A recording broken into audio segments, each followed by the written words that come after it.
à tous, c'est Maëlys, bienvenue sur ma chaîne, j'espère que vous allez bien et que vous êtes en forme pour pâtisser avec moi. Aujourd'hui, ça y est, les recettes de Noël sont terminées. Nous allons aujourd'hui réaliser quand même une recette de saison avec un joli muffin à la pomme façon crumble. Le moelleux du muffin et le croustillant du crumble, franchement, je trouve que ça fait une association parfaite. Allez, je vous laisse avec les ingrédients et la recette en vidéo.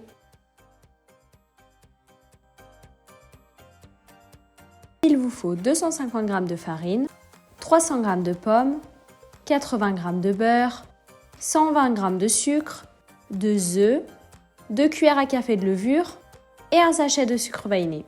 Pour commencer, épluchez bien toutes vos pommes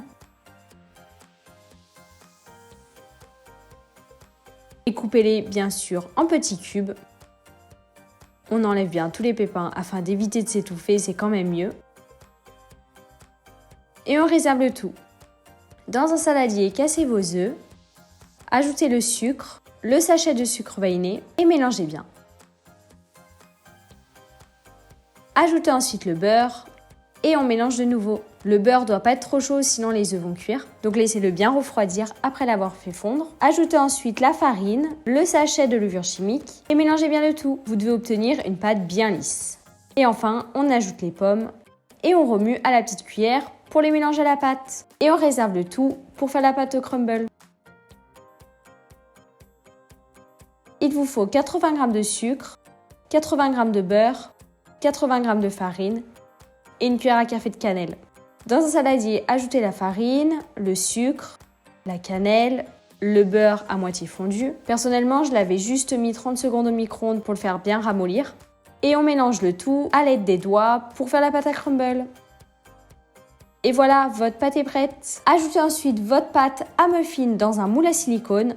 Faites attention à bien les humidifier avant. On ajoute quelques morceaux de pommes et la pâte à crumble.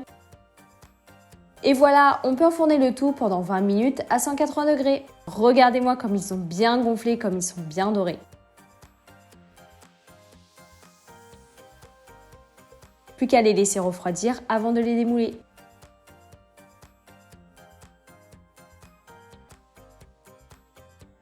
Franchement, vous allez voir, ils sont super moelleux avec ce croustillant de crumble par-dessus. C'est vraiment un régal. Et ce petit goût de cannelle qui ressort, moi j'adore. Bon appétit! Et voilà, c'est la fin de cette vidéo. J'espère qu'elle vous aura plu, j'espère que la recette vous aura plu. N'hésitez pas à vous abonner, à liker, à commenter et surtout à penser à activer la cloche de notification pour ne louper aucune de mes vidéos.